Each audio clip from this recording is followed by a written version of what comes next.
नमस्कार। Desert storm से मैं विमल शर्मा। डेजर्ट स्टॉर्म लेकर आ रहा है एक नई पेशकश, कहीं अनकहीं। यह कार्यक्रम जैसलमेर की महिलाओं के लिए प्रसारित किया जा रहा है। इस कार्यक्रम में महिलाओं द्वारा कहीं अनकहीं के माध्यम से अपनी बात महिलाओं के सशक्तिकरण के लिए अपनी बात रखेंगी, अपने जीवन की अनछुए पहलुओं को चर्चा करेगी। इनसे चर्चा करेगी हमारी एंकर योगिता सोनी, और हर रविवार को ये दोपहर 2:30 बजे के लगभग प्रसारित किया जाएगा। इसे देखना ना भूलें। जो बीत गई सो बात गई। जीवन में एक सितारा था, माना कि वो बेहद प्यारा था। वो टूट गया तो टूट गया। देखो उस आसमान को, कितने उसके तारे टूटे, कितने उसके प्यारे छूटे। पूछो टूटे तारों से कब अम्बर शोक मनाता है। जो बीत गई सो बात गई। हरिवंश राय बच्चन जी की ये पंक्तियाँ आज के समय में भी उतनी ही सटीक उतरती है कि जो बीत गई सो बात गई। नमस्कार, मैं हूँ योगिता सोनी और आप देख रहे हैं डेजर्ट स्टॉर्म न्यूज़ का कार्यक्रम कहीं अनकहीं। आज की जो हमारी गेस्ट है, उन्होंने बहुत ही छोटी उम्र में ही अपने सपनों को पा लिया, अपने सपने को साकार कर दिया है। आइए हम मिलते हैं अपनी गेस्ट से दीपिका सोनी से। नमस्कार दीपिका जी। नमस्कार। बहुत बहुत स्वागत है आपका डेजर्ट स्टॉर्म न्यूज़ में। दीपिका, तुम वैसे अभी भी तुम्हारी एज मतलब उतनी नहीं है कि हम अपने सपने को पा लें, फिर भी तुमने बहुत छोटी उम्र में ही जो अपनी मेहनत से अपना जो एक अस्तित्व बनाना था, जो अपनी पहचान बनानी थी, तुमने बना ली है। कैसा लग रहा है तुम्हें? बहुत अच्छा लग रहा है, और इसके लिए सबसे पहले देखा जाए तो मेरे पेरेंट्स का इसमें सबसे बड़ा योगदान है, और स्पेशली मेरी ग्रैंड मॉम का, मेरी दादी जी का। उन्होंने मेरे को हमेशा सपोर्ट किया है। मतलब आज के समाज में भी ग्रैंड मॉम ऐसी होती है जो जल्दी शादी कर देती है। गर्ल्स की तो ज़्यादातर जल्दी शादी हो जाती है, लेकिन मेरी ग्रैंड मॉम ने हमेशा मेरा साथ दिया है। मैंने इतने सारे एग्ज़ाम दिए, तकरीबन मुझे 15-20 एग्ज़ाम दिए होंगे। तो जहाँ भी मेरा सेंटर बाहर आता था वो मेरे साथ चलते थे। मतलब पापा कभी फ्री हो ना भी हो तो उनका बिजनेस है अलग है, तो ग्रैंड मॉम हमेशा मेरे साथ चलते थे। सिर्फ मैं और मेरी दादी जी जाते थे। उनका यही था कि सबसे पहले जॉब करनी है, उसके बाद शादी करनी है। आज के समय में भी दादी इतने अच्छे ख्यालातों की मिलना, ये भी आपके लिए बहुत ही मेरी सबसे बड़ी सपोर्टर मेरी दादी जी है। पेरेंट्स भी है, पेरेंट्स तो सबके साथ देते हैं, लेकिन दादी जी, मैं मानती हूँ कि अपने समाज में अभी तक महिलाएं उतनी सशक्त नहीं हो पाई है जितनी होनी चाहिए जी। लेकिन मेरी दादी जी की सोच कहीं आगे है। मतलब आपका भी मानना है कि इसका मतलब हमारी अचीवमेंट में हमारे पेरेंट्स का, हमारे ग्रैंड पेरेंट्स का बहुत बड़ा हाथ रहता है। बहुत बड़ा योगदान है। और अभी शादी के बाद मेरे सास ससुर भी मेरे पूरे सपोर्टिव है। मैं आगे भी अपनी पढ़ाई, अभी मेरी प्रिपरेशन जारी है।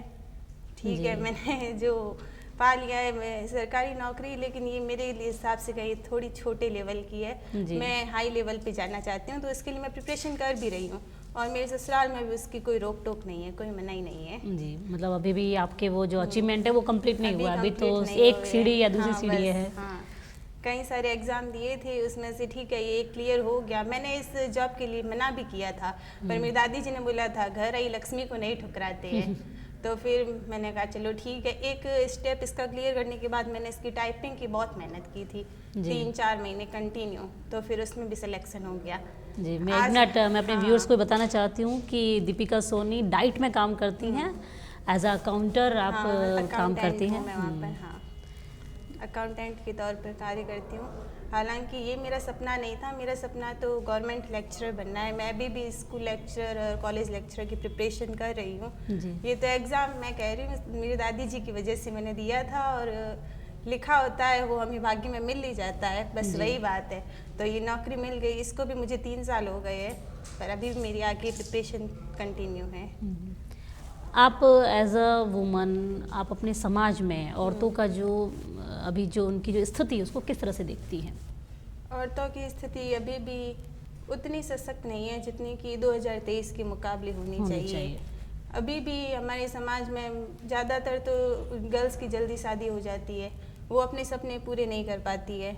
तो हमारे लिए कि सबसे पहले हमें खुद की उपलब्धि हासिल करनी है, खुद के सपनों को पूरा करना है, बाकी जिम्मेदारियां तो हमें निभानी ही है।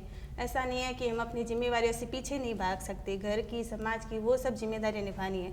सबसे पहले अपने सपनों को पूरा करना है, क्योंकि अपने सपनों को पूरा करते हैं तो सबसे ज़्यादा खुशी अपनों को होती है। और देखी जाए तो मानव का स्वार्थ इसी में है कि वो अपनों को देखकर सबसे ज़्यादा खुश होता है। हमारे पेरेंट्स को भी प्राउड फील होता है जब हम किसी उपलब्धि को हासिल करते हैं। तो सबसे मेरे मेन यही है कि आप सबसे पहले अपना सपना पूरा करें, ताकि आप अपने पेरेंट्स को प्राउड फील करवा सकें।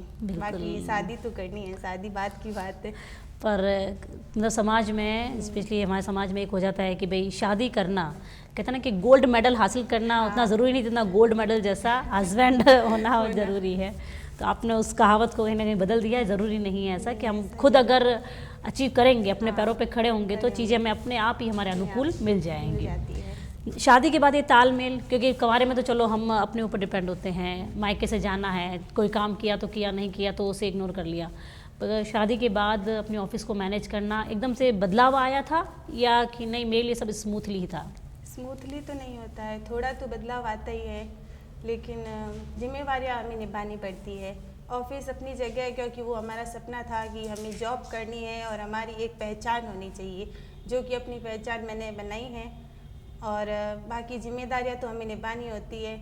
और देखा जाए तो शादी के बाद जो सास ससुर होते हैं, अगर हम उन्हें मम्मी पापा मानते हैं तो वो हमारे मम्मी पापा की तरह ही होते हैं। वो भी हमारे पूरा सहयोग करते हैं। जैसे मैं कहूँगी मेरे सास ससुर बहुत अच्छे हैं, मुझे पूरा सहयोग करते हैं, तो इसलिए ज़्यादा दिक्कत नहीं आती है। स्टार्टिंग में थोड़ा लगता था, लाइफ चेंज होती है शादी के बाद, लेकिन अब सब पूरा सेटल हो गया है। मतलब शुरुआत रहती है थोड़ा खुद को ही कहीं ना कहीं लेकिन उसमें एडजस्टमेंट सब जगह है, थोड़ा आपको एडजस्टमेंट करना पड़ेगा, थोड़ा वो आपकी हेल्प कर देंगे। बिल्कुल।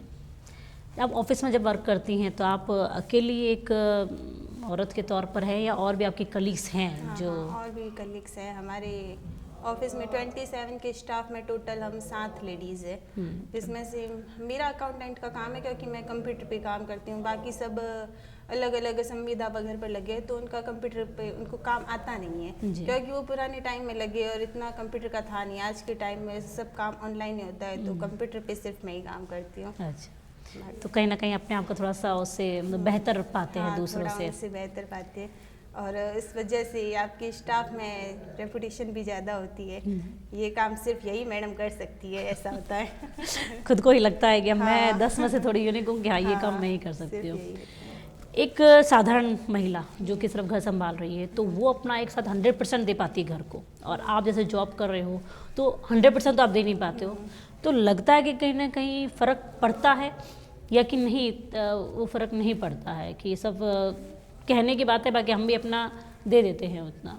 मैं तो ये मानती हूँ कि जॉब करने वाले ज़्यादा 100% दे पाते हैं, क्योंकि उनको अपने काम में काम करने का तरीका एकदम परफेक्ट हो जाता है, टाइम टू टाइम काम करने की हैबिट हो जाती है।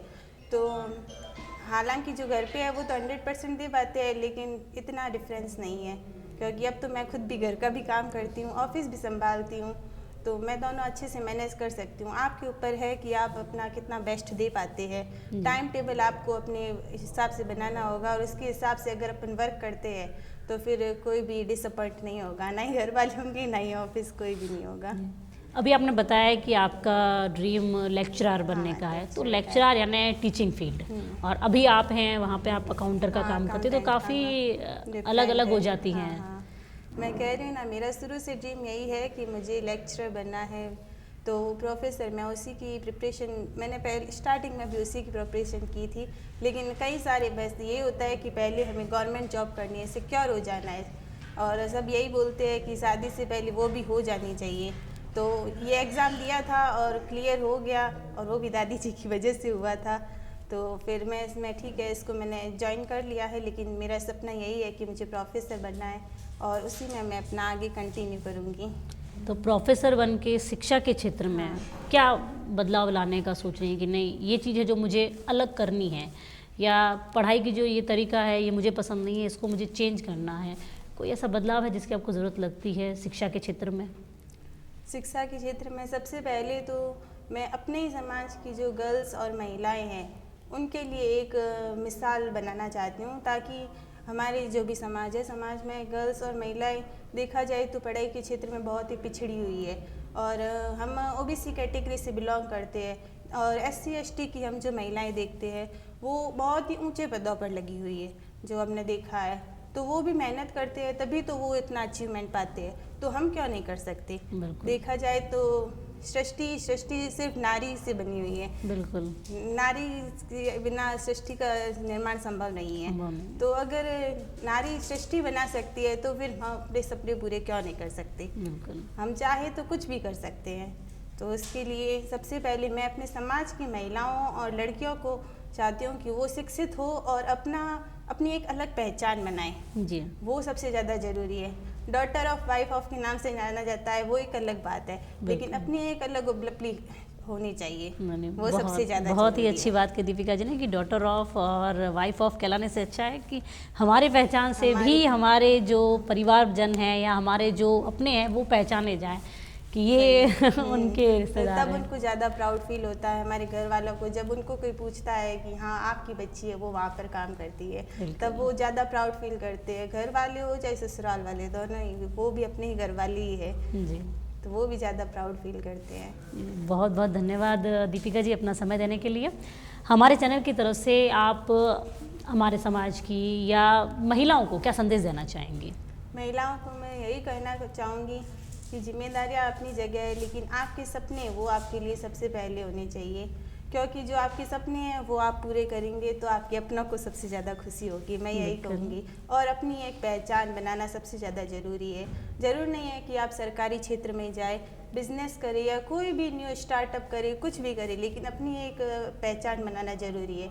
आज जब 2023 आ गया है, धीरे धीरे टाइम चेंज हो रहा है, फ्यूचर अब महिलाएं आधी आबादी महिलाओं की है, तो हमारी एक अलग उपलब्धि तो होनी ही चाहिए।